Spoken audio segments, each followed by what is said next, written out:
ఇక నుంచి మనం విదేశాల్లో ఉన్న అద్భుతాల గురించి మాట్లాడుకోవాల్సిన అవసరం లేదు. ఎందుకంటే వాటికి మించిన అద్భుతం మన తెలుగు నేలపై పురుడు పోసుకుంది. ఇప్పటి వరకు ప్రాజెక్టులంటే అమెరికాలోని హువా డ్యాం, చైనాలోని త్రీ గోర్జెస్ డ్యాం గురించి మాట్లాడుకుంటారు. కానీ ఇక నుంచి మాత్రం పోలవరం ప్రాజెక్టు గురించి మాట్లాడుకుంటారు. మన రాష్ట్ర ప్రజల జీవనాడి అయిన పోలవరం ప్రపంచ స్థాయి ఇంజనీరింగ్ అద్భుతాల్లో ఒకటిగా నిలిచిపోతుంది. సాధారణంగా ప్రపంచంలో ఏ డ్యాము అయినా నదీ ప్రవాహానికి అడ్డంగా కడతారు. కానీ మన పోలవరం ప్రాజెక్టు ప్రత్యేకత వేరు. గోదావరి నది కింద ఉన్న భారీ ఇసుక పొరల వల్ల అక్కడ నేరుగా పునాది నిర్మించడం అసాధ్యమైంది. దాంతో ఇంజనీర్లు ఒక అద్భుతమైన ప్లాన్ చేశారు. ఏకంగా 6.6 కిలోమీటర్ల మేర గోదావరి నదీ ప్రవాహాన్ని పక్కకు మళ్లించి ప్రపంచ ఇంజనీరింగ్ చరిత్రలోనే అరుదైన మైలురాయిని సృష్టించారు. అమెరికాలోని ప్రసిద్ధ హూవర్ డ్యాం తరహాలోనే అంతకు మించిన అంతర్జాతీయ స్థాయి ప్రమాణాలతో రూపుదిద్దుకుంటోంది. ఈ ప్రాజెక్టులోని సాంకేతిక విశేషాలు ఎవరినైనా ఆశ్చర్యపరుస్తాయి.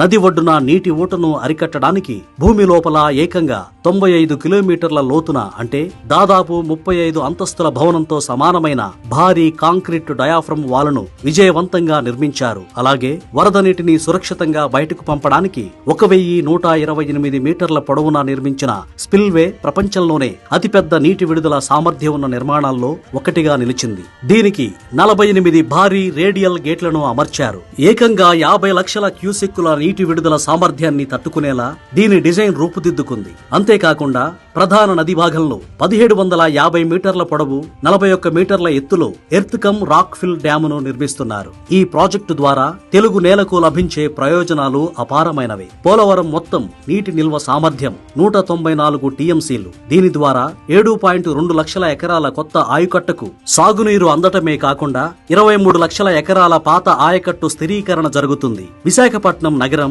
వైజాగ్ స్టీల్ ప్లాంట్ పరిశ్రమలకు దారిలో ఉన్న 611 గ్రామాల్లో 28.5 లక్షల మందికి తాగునీరు అందుతుంది. మరోవైపు నది ఎడమగట్టు వైపు 960 మెగావాట్ల భారీ జల విద్యుత్ కేంద్రం రూపుదిద్దుకుంటోంది. కుడి కాలువ ద్వారా 80 టీఎంసీల గోదావరి జలాలను కృష్ణా డెల్టాకు మళ్లించి రాయలసీమ నీటి అవసరాలకు మార్గం సుగమం చేయడం ద్వారా గోదావరి కృష్ణా నదుల అనుసంధానం సాకారమైంది. పర్యావరణ పరిరక్షణ దృష్టితో దక్షిణ భారతదేశంలోనే తొలిసారిగా చేపల స్వేచ్ఛ సంచారం కోసం ప్రత్యేక ఫిష్ లాడర్ ను డిజైన్ కూడా ఈ డ్యాములో పొందుపరచడం విశేషం. అన్ని రకాల భౌగోళిక, సాంకేతిక సవాళ్లను దాటుకుంటూ అంతర్జాతీయ స్థాయిలో గర్వపడేలా రూపుదిద్దుకుంటోంది మన పోలవరం ప్రాజెక్ట్.